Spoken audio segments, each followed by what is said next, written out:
A particle has charge plus q and particle B has charge plus 4q with each of them having the same mass m. When allowed to fall from rest through the same electric potential difference, the ratio of their speed கேட்டிருக்காங்க.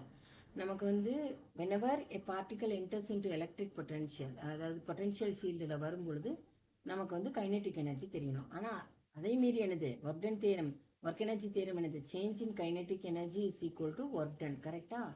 work done என்னப்பா நமக்கு தெரியும் potential equal to work done by charge. அப்போ work done equal to q into v. So அப்போ change in kinetic energy will be equal to q into v. Change in kinetic energy என்னது half m v square minus final velocity minus initial velocity. கரெக்டா? So நான் என்ன எழுதுனா half m v square minus half m u square must be equal to charge into this.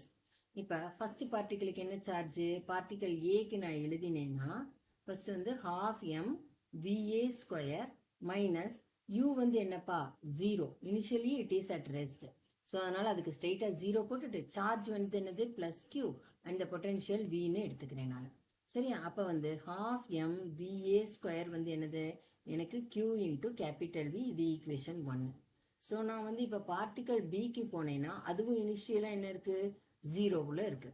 So அப்ப வந்து change in kinetic energy பார்க்கும்போது half m VB square minus 0 will be equal to இதனுடைய charge என்னது plus 4q. So 4q into capital V. So half m VB square will be equal to 4q into V. இது equation 2. நமக்கு VA by VB கேட்டிருக்காங்க. அதனால equation 1 divided by 2 போட்டேன்னா half m VA square half m VB square must be equal to QV by 4q into V. அப்ப VA square by VB square வந்து எனக்கு என்ன ஆகும் 1 by 4 ஆகும். VA by VB என்னது 1 by 2. சரியா? ஸோ 1:2ங்கிறது தான் வந்து எனக்கு கரெக்டான ஆன்சர்.